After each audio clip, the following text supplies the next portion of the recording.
I recently flew home to London from Bangkok on Thai Airways Royal Silk, also known as their business class product. Join me as I take you through what to expect on this 13-hour daytime flight from the expansive Thai Airways lounge at Bangkok Suvarnabhumi Airport all the way to the onboard experience. Let's get into it. Hello and welcome to a sunny Thailand. Sad to be leaving, but looking forward to my flight home to London Heathrow on Thai Airways Boeing 777 in business class. So yeah, let's go and get checked in. The Thai Airways check-in desks are located at the far left of the terminal, and the whole process was quick and efficient. Before I knew it, I was through security and airside.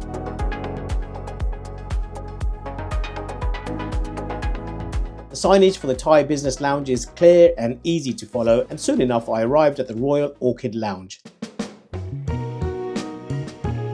Once inside, take a right and the space opens up immediately. A little further along, you'll find the buffet. There's no a la carte dining here, you'll need the first class lounge for that. But if you're hungry, there's plenty to choose from.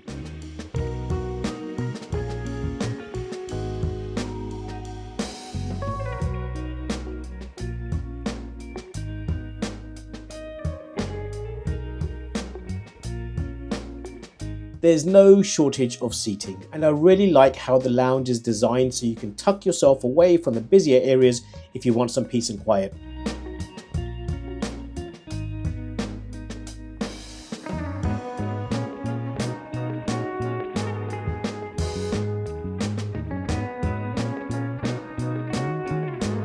So welcome to the Thai Business Class Lounge at Suvarnabhumi Airport here in Bangkok. And first impressions, it's a gorgeous lounge, really elegant. So as you enter, you're in the Royal Orchid Lounge to begin with, but it's really, really long. So it goes all the way through to a separate part, which is a bit more dated, but still very comfortable. It's so big, you know, you've got loads of nooks and crannies to sit in and kind of, you really get that privacy feeling. But yeah, that Royal Silk Lounge was the original lounge, but post-COVID they extended it to include this area here, which is the Royal Orchid Lounge. As business class passengers, you get access to both, but first impressions are extremely good. Continue walking and you'll reach the second section of the business lounge that I just mentioned, the Royal Silk Lounge. Thai Airways, founded in 1960, is celebrating its 65th anniversary, and you'll find memorabilia dotted around the lounge marking this occasion. The airline has also placed new orders with Boeing and Airbus, aiming to grow its fleet from 79 to 139 aircraft by 2029. Fun fact, Thai Airways was one of the 5 founding members of Star Alliance.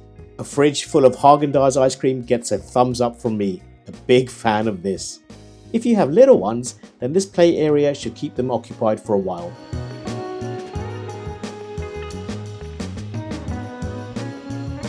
There are food stations throughout the lounge, but the choices are the same. There is variety, but it did seem mostly beige, without much greens or veg.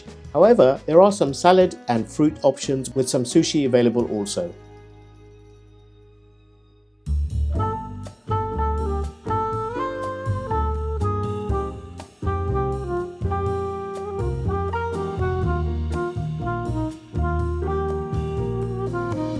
I had a light snack as I wanted to save my appetite for the onboard dining.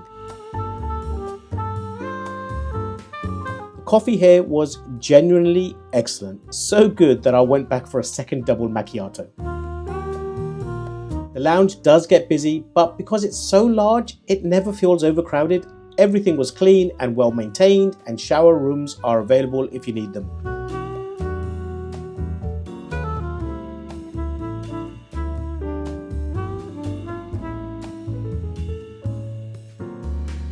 My flight was departing from the satellite terminal at the S gates, which meant taking the train across.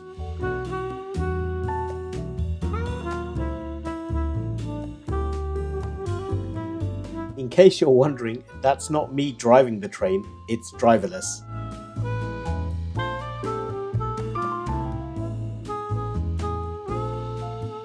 And here's my ride home, the Boeing 777-300ER. So here goes, ready to board Thai Airways to London Heathrow. Welcome aboard. May I see the seat?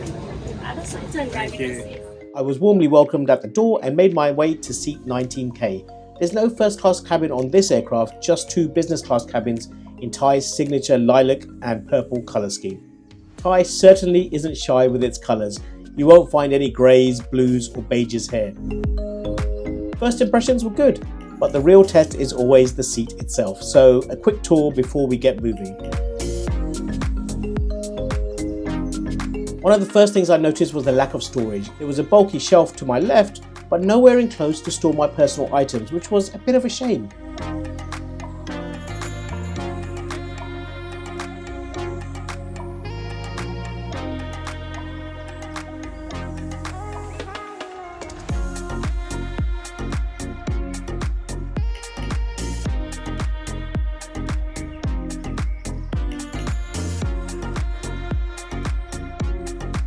Below the TV were 2 USB-A ports, and next to the seat was an international power socket.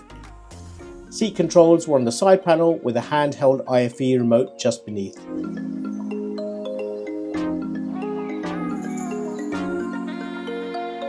The headphones were Marshall branded and worked perfectly well. Both this cabin and the forward one were almost full. The Amenity kit was Jim Thompson branded. He was an American businessman who helped revive the Thai silk industry in the 1950s and 60s. The kit was excellent quality and included eye shades, earplugs, a biodegradable toothbrush and toothpaste, hand lotion, lip balm, an aromatherapy roll-on stick, socks, and even a biodegradable shoehorn. As business class kits go, this was one of the best I've had, all packaged in an elephant-themed bag, a lovely nod to Thai culture and heritage. Rice crackers and colourful Thai sweets were handed out, and I slipped on the comfy slippers while looking through the menu. With this being a 13-hour flight, there were 2 full meal services, lunch and dinner.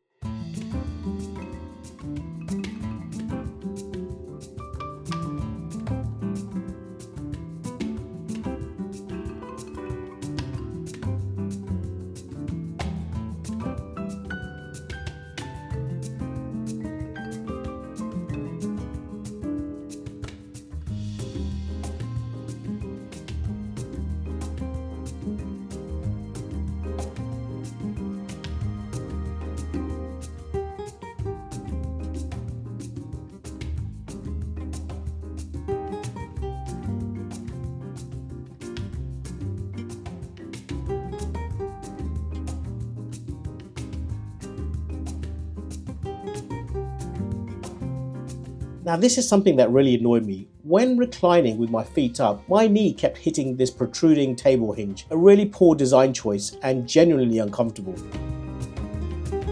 We eventually pushed back and we got the wave from the ground crew, which is always a lovely touch. I thought this was a Japanese thing.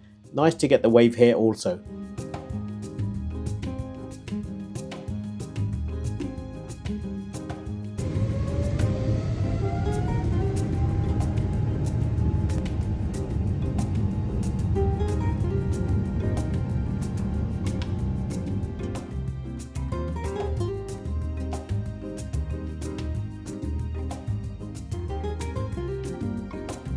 Once we reached cruising altitude, lunch service began. The crew were efficient and worked hard, especially with such full cabins. Each course was served separately and nicely presented.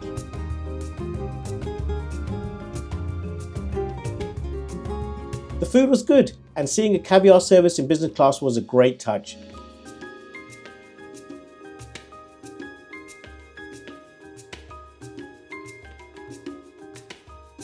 Overall, I'd rate the lunch service a solid 7 out of 10. Tasty, but not exceptional.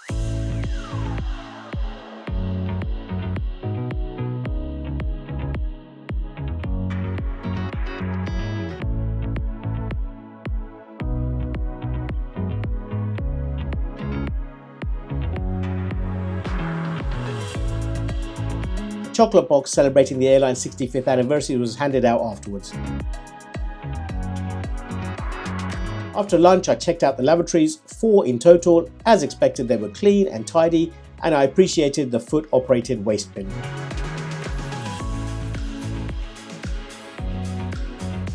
Since this was a daytime flight, pyjamas were not provided, and I wasn't planning to sleep anyway. But if you are, the seat converts into a fully flat bed with plenty of length and a decent sized footwell. And if you ask nicely, the cabin crew may be able to get some pyjamas for you. The movie section was adequate with a mix of Western and Thai films.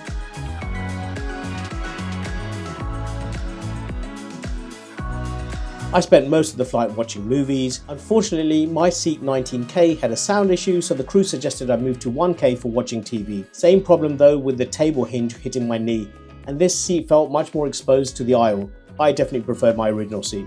I ended up having dinner there too.